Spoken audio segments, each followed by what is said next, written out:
Eto na nga.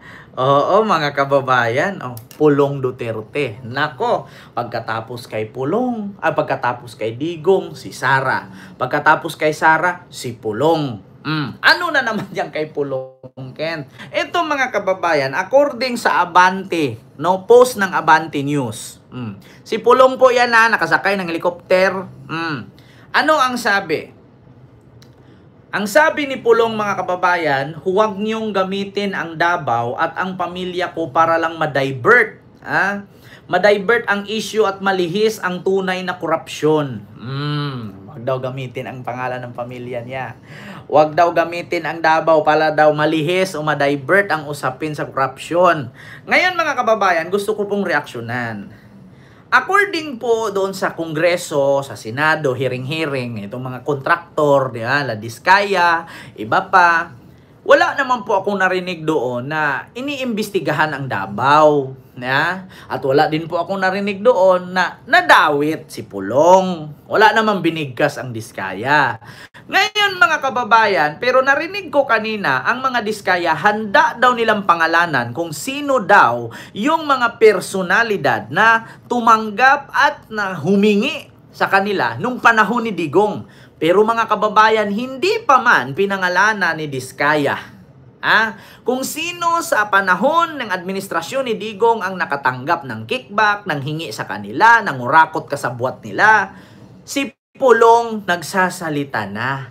Guilty na ang lolo nyo. Guilty na si Pulong, mga kababayan.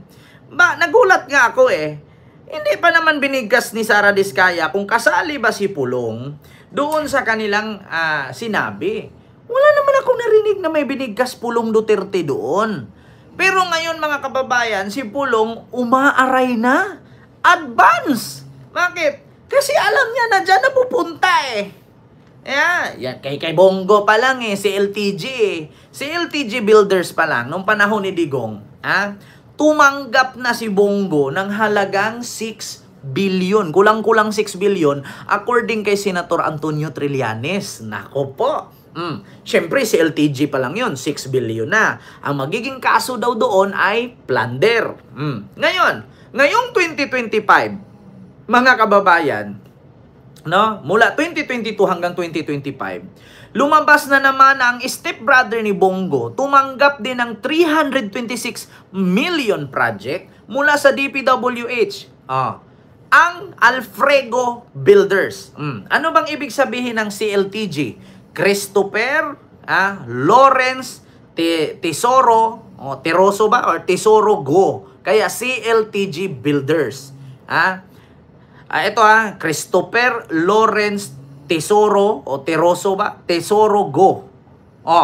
So ngayon sa madaling salita, mga kababayan, pangalan ni Bongo 'yon. Ngayon sabi ni Bongo, wala daw siya kinalaman diyan, pero according sa research at sa balita, tumanggap po ng mahigit 6 billion ang kanyang tatay na pagmamay-ari ang CLTG Builders. Pangalawa, ang kanyang stepbrother na si, naiwan ko ang pangalan nun, basta ang pangalan ng kanilang construction firm ay Alfrego. So ngayon mga kababayan, ano nga ba ang magiging kaso ni Bongo dyan? Plunder. Bakit? Ayon po sa saligang batas at sa Philippine Constitution, mga kababayan, na kapag ikaw ay may posisyon sa gobyerno, may katungkulan sa gobyerno, bawal ka pong humawak ng proyekto mula sa gobyerno kasi conflict of interest po yan at nakasaad po sa batas na maaaring makasuhan po kayo. Wala pong piyansa yon. Pag nanakaw po ang tawag doon, plunder po yun. So ngayon mga kababayan, ito na. Kasi nagbanta na kasi si Diskaya ngayon mga kababayan na papangalanan na daw nila kung sino ang mga tumatanggap sa panahon ni Duterte. Nako po. Kaya nagulat ako mga kababayan, sabi ni Pulong, ito na. Umaaray na agad. Hindi pa nga binigkas yung pangalan. Hindi pa nga nag-imbestiga dyan sa flood control na yan. Sinabi niya, wag daw gamitin ang Davao. Wag daw gamitin ang pamilya niya para ilihis ang usapan. Wala namang ginamit Duterte doon. Wala ding sinabing imbestigahan ang Davao. Pero bakit nauna ka nang umiyak? Bakit guilty ka na? Bukod yan, ito, may video pa yan mga kababayan. Bukod dyan sa nagyaw-yaw si Pulong, naglabas yan sa loobi, naglabas ng hinanakit. Ito, pakinggan ninyo mga kababayan. Nang saloobin si Davao City 1st District Representative Paulo Pulong Duterte sa paglilihis umano ng usapan sa House probe kaugnay sa Banumalyang Flood Control Project. Ayon kay Congressman Duterte, bagaman inilahad na ng mga opisyal ng Department of Public Works and Highways at iba pang resource person na nagbigay sila ng payola sa ilang opisyal ng pamahalaan, dinadivert umano ng ilang kongresista sa Infracom ang issue sa ilang proyekto sa panahon ni dating Pangulong Rodrigo Duterte sa Davao City sa halip na litisin ang talagang may sala. Hamon ni Congressman Pulong, ilabas ng lahat ng kongresista ang kanilang budget at ipakita ang aktual na proyekto sa distrito para malaman kung sino ang totoong nagseservisyo at sino ang nangungurakot. Nako, kita ninyo? Wala naman binigkas doon na imbestigahan ang Davao. Wala ding sinabi doon na dawit si Pulong.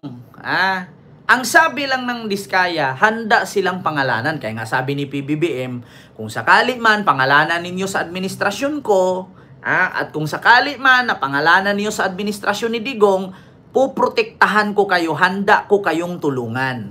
Nako po, sabi ni PBBM yan, mga kababayan. Ang problema lang ngayon, hindi pa nga nagsalita ang mga Diskaya, nagbanta pa nga lang na papangalanan kung sino ang mga politiko na nasa likod, na nanghingi at tumatanggap ng kickback sa panahon ni Digong. Umaaray na si Pulong. Naku po, mga kababayan. Bakit kaya? Di pwedeng resibo lang, dapat tignan ang Davao City, sabi ni Ma'am Lily Tonini. Sabi ko nga, ma'am, hindi po pwedeng resibo lang. Kailangan makita natin yung actual. Kasi nangyari na yan sa Bulacan eh. Hindi na po pwede kung sakali man. Oobserbahan, iimbestigahan ang Davao. Kung talagang ang 51 billion, kasi mismong si Ping Lacson, mga kababayan, based on record daw, sabi niya, biruin mo, Mr. Chair, 51 billion sa isang distrito lang. Malulunod po sila niyan sa sobrang laki. Sino lang ba ang merong proyekto na nagkakahalaga ng 51 billion sa isang distrito lang? Si Pulong. Sino ba congressman na kumuha ng 51 billion sa isang distrito lang? Wala. Si Pulong lang nung panahon ng tatay niya. Kaya sabi nga ni Ping Lacson, iparinig ko sa inyo Kaya ngayon mga kababayan, guilty si Pulong. Pakita ko sa inyo. Ito, may resibo tayo. Kung gusto nyo malaman kung ang mga flood control ni Pulong ay hindi ba bumigay, hindi ba nasira, hindi ba nawasak, kailangan actual yung nakikita mo kung hindi ba substandard ang mga gamit. Hindi po pwede resibo lang. Nangyari na sa Bulacan yan. Resibo completed. Pagdating ni PBBM dun, wala man lang kahit haligi. So, ito. Ma'am Silly Marquezes, Miguel Love shoutout po. Ito Ping Lacson. Ping Lacson 51 billion. Isang distrito lang. Nako, mga kababayan. Ito sana ito ito, wait lang mga kababayan. It has come to a point na pag nag-insert, minsan, hindi na ito hundreds of millions. Umabot na minsan ng 10 billion pesos in one district. We heard stories about, or based on records, isang district 51 billion, isang district 15 billion. Malulunod sila doon, Mr. President. How can one district absorb? Ang tinatawag district 15 billion. Ito Isang district 51 billion. Isang district 15 billion. Malulunod sila doon, Mr. President. How can one district absorb? Ang tinatawag natin. Kita mo? Mismong si Lacson na nagsabi.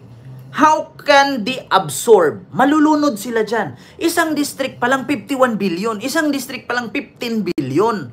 Based on record, sabi ni Lacson. O sino nga ba yung inisyo na may 51 billion? Si Pulong. Kaya ngayon mga kababayan, hindi po pwedeng sabihin ni Pulong na nilihis yung issue na instead na si Romualdez at si Saldico ang iimbestigahan, bakit napupunta sa kanya? Ayan na. Diyos mio Marimar. Guilty na si Iyotman. Na guilty na si Pulong. Hindi pa kinurot, umaaray na. Nako, Ma'am Junalyn Yukawa, di ba? Hindi pa kinurot, umaaray na. Nako, magugulat tayo dito. Kung nakita ninyo yung bag ni Aimee na puro buhaya, baka magulat tayo. Yung mga buhaya, may mga bracket na sa liig yan. Dati, ang mga buhaya kinakatakutan. Ngayon, ang mga buhaya may mga tali na sa liig. Tapos hindi na marunong maglakad, naka-wheelchair na. Nakita nyo yung bag ni Aimee?